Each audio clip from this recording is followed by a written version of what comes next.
আসসালামু আলাইকুম, hello everyone.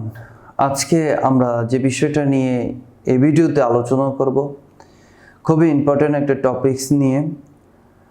আশা করি এই ভিডিওটা A to Z সবাই দেখবেন। চলুন ভিডিওটা শুরু করা যাক।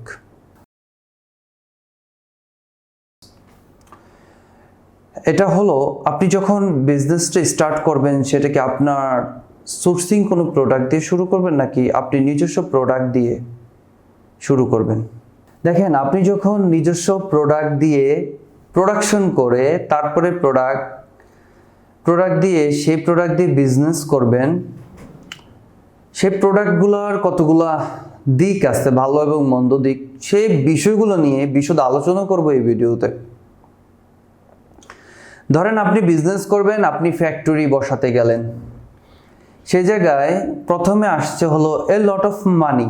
আপনি যখন কোনো ফ্যাক্টরি রান করতে যাবেন, কোথাও কোনো ফ্যাক্টরি দিতে যাবেন, নিজস্ব প্রোডাকশনে যাবেন, তখন আপনার হিউজ পরিমাণ অ্যামাউন্ট খরচ হবে। প্রথমেই আপনি যখন নিজস্ব প্রোডাকশনে প্রোডাক্ট উৎপাদন করতে যাবেন, ব্যবসা করতে যাবেন, তখন আপনার অনেক পরিমাণ টাকা খরচ হবে, ওয়েস্ট অফ টাইম, আপনার অনেক পরিমাণ সময় যাবে, আপনি বিজনেসটা ঠিকভাবে রান করতে পারবেন না, অনেক পরিমাণ সময় আপনার নষ্ট হবে। তৃতীয় যে বিষয়টা সেটা হলো রিস্ক। আপনি একটা ফ্যাক্টরি করতে যাবেন, আপনি প্রোডাক্ট উৎপাদনে যাবেন, সেক্ষেত্রে আপনার একটা জমি লাগবে, মেশিন ক্রয় করা লাগবে, একটা ঘর বানানো লাগবে, ওয়ার্কার লাগবে, প্যাকেজিং সিলিন্ডার লাগবে, বেসিক অনুমোদন লাগবে, সকল কিছু কাঁচামাল লাগবে। প্রায় 18 থেকে 19টা আইটেম নিয়ে আপনি ব্যবসা শুরু করা লাগবে। তাহলে এটা হলো রিস্ক একটা বিষয়। দেখেন, আপনি সকল কিছুই করলেন, করার পরে আপনার বিজনেসটা ফেল করলো, আপনার প্রোডাক্টটা মার্কেটে চললো না, তার থেকেও ভালো প্রোডাক্ট কম রেটে পাবলিক পেলে সেটাই ক্রয় করবে, আপনার প্রোডাক্ট ক্রয় করবে না। সেক্ষেত্রে আপনি বড় ধরনের একটা রিস্কে থাকবেন, আপনি দিন শেষে হতাশ হবেন, ফেল করবেন, বিজনেস থাকবে না। দিন শেষে আপনি নিজের কপালকে দোষবেন, কিন্তু কপালের কোনো দোষ নেই এখানে, দোষটা হলো নিজের দোষ। তাই বিজনেস শুরু করার ক্ষেত্রে আপনি যদি নতুন একজন বিজনেসম্যান হন, তাহলে কোনো অবস্থাতেই নিজস্ব প্রোডাক্ট উৎপাদনে যাবেন না। বারবার বলে দেই, নিজস্ব প্রোডাক্ট উৎপাদনে যাবেন না। ডিসঅ্যাপয়েন্টেড, দিন শেষে আপনি অনেক বেশি হতাশ হবেন, একই কথা। অতএব আপনি হতাশ হবেন এরকম কোনো কাজে যাবেন না। তাহলে এই যে 4টা উদাহরণ আপনাকে দিলাম, প্রোডাকশন, যে আপনি নতুন করে প্রোডাকশনে যাবেন, সেই প্রোডাক্ট দিয়ে আপনি ব্যবসা করলে আপনার কি কি প্রবলেমগুলো হতে পারে, আমরা এই প্রবলেমগুলো আপনাকে তুলে ধরলাম আপনার কাছে, যে আপনি বিজনেস করতে গিয়ে যেন ফেল না করেন। মনে রাখবেন, বিজনেসে আপনি যখন ফেল করবেন, একটা ধরা খাবেন, তখন ওইটা থেকে বের হতে আপনার প্রচুর পরিমাণ সময় লাগবে, অনেক সময় ওয়েস্ট হবে, সময়, শ্রম, অর্থ সব কিছু বৃথা যাবে, আপনি নতুন করে ঘুরে দাঁড়াতে আপনার অনেক কষ্ট হবে। তাই কখনো কোনো অবস্থায় যদি আপনি নতুন বিজনেস দিতে যান, তাহলে এগুলো ভেবে চিন্তে বিজনেসটা করতে যাবেন। আর যদি আপনার কাছে ইউজফুল টাকা আছে, আপনি পারবেন, তাহলে ওকে ফাইন করেন, কোনো সমস্যা নেই। তারপরেও আমাদেরকে একটু জানাইন বিষয়টা, যে আমি এটা করতে যাচ্ছি।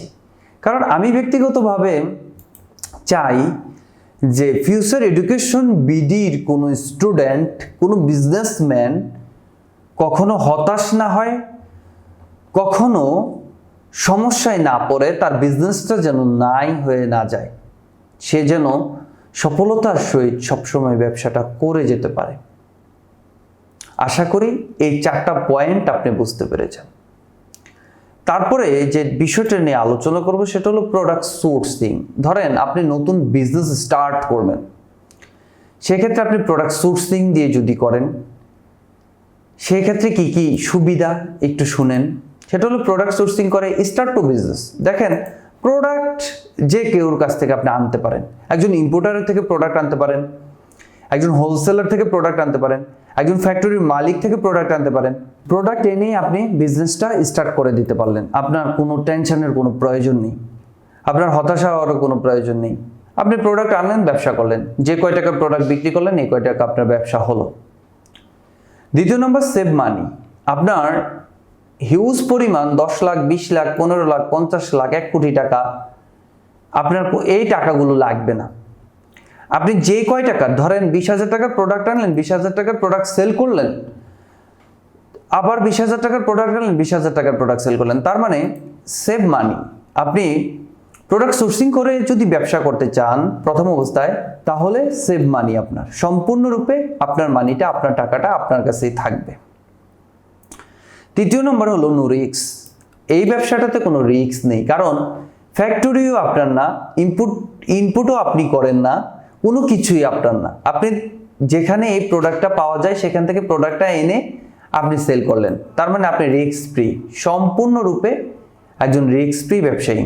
অতএব প্রোডাক্ট সোর্সিংয়ে রিস্কটাও নেই, মানিটাও সেভ, বিজনেস স্টার্ট করতে পারলেন, কোনো সমস্যা নেই। দেখেন, যেখানে একেবারেই কোনো সমস্যা নেই এটা বললে কিন্তু ভুল হবে, সমস্যা থাকতেই পারে।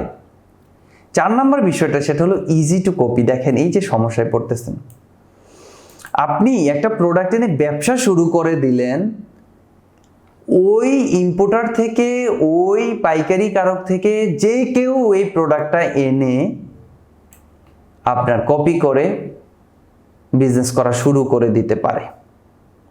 প্রোডাক্ট সোর্সিং এর ক্ষেত্রে এই একটা ঝামেলা।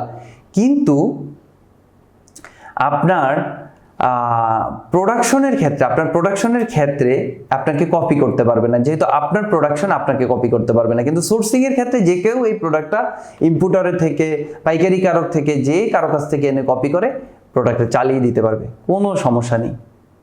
তাহলে দিন শেষে আপনি হতাশ হবেন, আপনার মার্কেটে হিউজফুল কম্পিটিটর বাড়বে। দেখা যায় আপনি প্রোডাক্টটা সেল করার জন্য অফিস নিলেন, এমপ্লয়ি নিলেন, অনেক কিছু করলেন, কিন্তু যে ওইখান থেকে প্রোডাক্ট এনে সেল করতেছে তার কোনো অফিসও নেই, এমপ্লয়ি নেই, কিচ্ছু নেই। তাহলে সে কম রেটে প্রোডাক্টটা দিতে পারবে।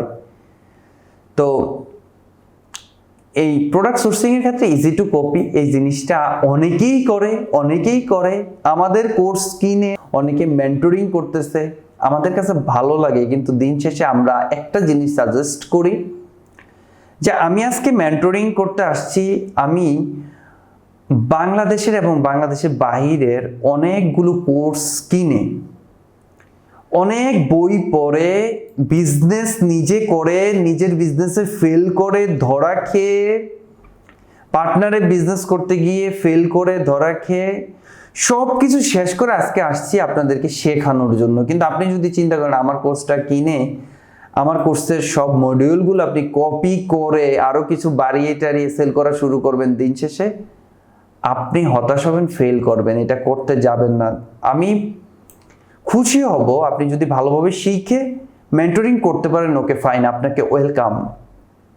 কিন্তু এই মেন্টরিংটা যেভাবে কপি হচ্ছে বাংলাদেশে, সেম প্রোডাক্টের ক্ষেত্রেও কপি হচ্ছে। অতএব কারো প্রোডাক্ট কপি করা যাবে না। যার প্রোডাক্ট আপনি কপি করতে চাচ্ছেন তার জীবনীটা একটু ঘেটে দেখেন, সে তার আগে, এই বিজনেসটার আগে আরো 5-6টা বিজনেস ফেল করে আসছে। অতএব তার সফলতা দেখে আপনি তার প্রোডাক্ট নিয়ে বিজনেস করতে নামলেন, কিন্তু তার আপনি স্ট্রাগলটা তো আর দেখলেন না। দিন শেষে সেই সফল হবে কিন্তু আপনি ফেল করবেন। অতএব কারো ব্যবসা খুব ভালো চলছে, ওই প্রোডাক্টটা নিয়ে আপনি ব্যবসা করবেন, দিস ইজ রং ওয়ে, এটা করা যাবে না। 5 নম্বরে যে বিষয়টা, সেটা হলো বিজনেস আউট অফ কন্ট্রোল। আপনি প্রোডাক্ট সোর্সিং এর ক্ষেত্রে যার কাছ থেকে প্রোডাক্ট সোর্সিং করলেন সেই ইম্পোর্টার হয়তো মারা গেল, আপনার বিজনেসটা অফ হয়ে গেল, তার মানে আপনার বিজনেসটা আউট অফ কন্ট্রোল। অতএব আপনি যখন একটা প্রোডাক্টে বিজনেস করবেন, এই প্রোডাক্টটা আরো 5টা ইম্পোর্টার আপনি খুঁজে রাখবেন। এই ইম্পোর্টারের কোনো প্রবলেম হয় তাহলে অন্য ইম্পোর্টার থেকে প্রোডাক্ট এনে আপনার যেন বিজনেসে ক্ষতি না হয়, বিজনেস যেন আপনার অফ না হয়, একদম রানিং যেন থাকে। তো প্রোডাক্ট সোর্সিং এর ক্ষেত্রে এই বিজনেস আউট অফ কন্ট্রোল থাকে, এটা আমাদেরকে আগেই যাচাই বাছাই করতে হবে, ভাবতে হবে। একজন ইম্পোর্টার অনেক সময় দেখা যায় যে একজন নতুন উদ্যোক্তাকে প্রোডাক্ট কয়েকদিন দিলেও তারপরে দিতে চায় না, দাম বাড়িয়ে দেয়। অতএব সে যদি দাম বাড়ায়, আরেক জায়গা থেকে যেন আপনি প্রোডাক্টটা এনে আপনার কাস্টমারকে দিতে পারেন, এই রাস্তাটা আপনি তৈরি করে রাখবেন। কখনো কোনো দিন যেন আপনার বিজনেস আউট অফ কন্ট্রোলের এরিয়ার ভিতরে না পড়ে। আপনি একজনের সাথে বিজনেস করছেন, তার মানে এই না যে তার সাথে আপনি আজীবন বিজনেস করবেন। তার অনেক প্রবলেম হতে পারে, সে প্রোডাক্টটা ইনপুট করে বিদেশ থেকে আনতে নাও পারে, সে বাংলাদেশে যদি প্রোডাক্ট উৎপাদন করে সেই প্রোডাক্ট উৎপাদন বন্ধ করে দিতে পারে। অতএব আপনি যেহেতু এই প্রোডাক্টটা নিয়ে কাজ করেন, তাহলে আরও 5-6টা ওয়ে আপনার খুঁজে বের করে রাখতে হবে যে এই প্রোডাক্টের কম্পিটিটর কারা, এই প্রোডাক্টে মার্কেটে কাজ করছে কারা, তারা কোথা থেকে প্রোডাক্ট আনছে। তাহলেই দিন শেষে আপনি আপনার বিজনেসটা নিজের কন্ট্রোলের ভিতরে রাখতে পারবেন। আর একটা জিনিস মনে রাখবেন, প্রোডাক্ট সোর্সিং এর ক্ষেত্রে আপনার প্রোডাক্টটা যেন ইউনিক হয়। ইউনিক প্রোডাক্ট সবাই ক্রয় করতে পছন্দ করে। আপনি যেহেতু একজন ইউনিক মানুষ, অ্যাকশন টেকার মানুষ, আপনার প্রোডাক্টটাও আমি মনে করি ইউনিক হবে, ভালো হবে। প্রোডাক্টের কোয়ালিটি ইনশিওর করে তারপরে বিজনেস করতে নেমে যাবেন। তো আজকের ভিডিওটা এ পর্যন্তই। সবাই অনেক বেশি ভালো থাকবেন। আল্লাহ হাফেজ, আসসালামু আলাইকুম। দেখা হচ্ছে নেক্সট ভিডিওতে আপনার সাথে।